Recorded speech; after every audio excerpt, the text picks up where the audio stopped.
Hey, Pure Bath Bliss community, it's Greg, and I am so glad you're here. Around here, we are all about living a cleaner, greener life and, of course, having some fun with our DIY projects. Today, we are going to tackle something we all use every single day, something that's probably sitting in your shower right now, shampoo. You know that moment, right? You're in the shower, you've got this bottle in your hand, and you flip it over and see that wall of text, all those ingredients you can't pronounce. And you just get this little nagging feeling like, what am I actually putting on my body? Well, if you've ever felt that, I promise you, you are not alone. All right, so let's do this. Let's pull back the curtain on those super complicated labels and figure out what's really going on in there. Don't worry, you don't need a chemistry degree. I'll be your guide. We're going to team up and crack this code together. We're just going to focus on a few of the biggest offenders for now.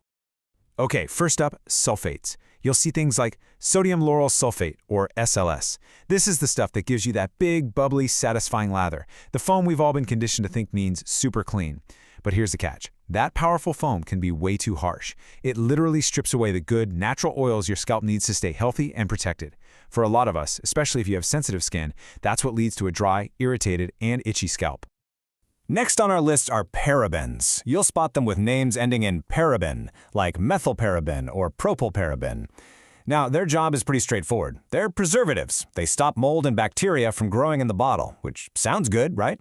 Well, the big concern, and it is a big one, is that research shows they can act like estrogen in the body. And that is a lot of people asking serious questions about what kind of long-term disruption that could cause to our natural hormonal balance. Now this next one, this one is sneaky. Phthalates. You almost never see the word phthalate on a label. Why? Because they're usually hidden under one simple, innocent-looking word, fragrance. This is a huge deal, because phthalates are known endocrine disruptors. They mess with your hormones. And because of a legal loophole around trade secrets, companies don't actually have to tell you what's in their scent formula. That makes these guys some of the hardest chemicals to spot and avoid. So to make this a whole lot easier, think of this table as your little cheat sheet, your secret weapon for the next time you're shopping. In that first column, you've got the chemical family. Then, you've got the common names to look out for on the ingredients list. And finally, what they're actually in there for. We've talked about the first three, but just look at that last one, formaldehyde releasers. And yes, you heard that right. These are preservatives that work by slowly letting out formaldehyde, which is a known carcinogen, to keep the product fresh. This table right here is a really powerful tool for all of us. But you know, this story doesn't just end with our hair and skin. It continues long after those chemicals swirl down the shower drain. So let's talk about the twofold impact, what this stuff does to us and what it does to the beautiful planet that we all share. It really is a two-sided coin, isn't it? Over on the left, you've got the stuff we feel directly on our bodies, the skin irritation, the redness, those potential hormonal issues we talked about. But then, look to the right. Those very same chemicals get washed into our rivers and oceans where they can be really toxic to fish and other aquatic life. And that's not even getting into the mountain of plastic bottle waste, or the fact that so many of these synthetic ingredients come from non-renewable resources. It's all connected. And listen, I'm not just saying this based on research. This is really personal for me. I've been there. For years, I had this constantly itchy, flaky scalp, and I just could not figure out why. And it wasn't until I finally ditched my go-to super foamy sulfate-packed shampoo that I got relief. Seriously, making that one simple switch was a total game changer, and it's what sent me down this whole path in the first place. Okay, so we've talked a lot about the problem. Let's get to the good part, the solutions, because this is where we take our power back.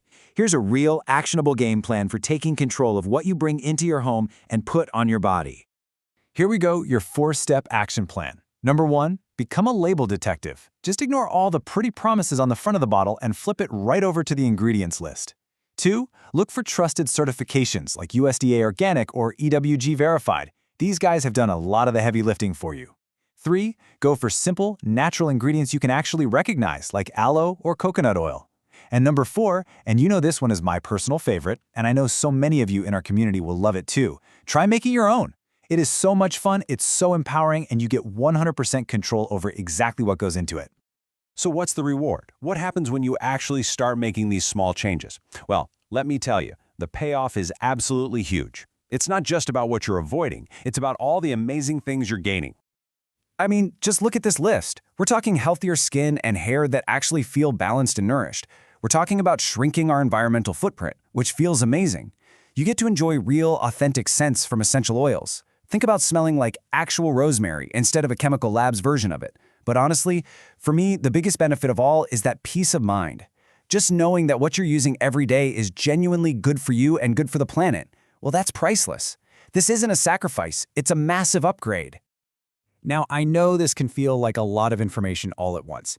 So please, don't feel overwhelmed. You absolutely do not have to go home and throw out everything in your bathroom tonight. That's not what this is about. This is a journey. It's just about taking it one small step, one product, one choice at a time.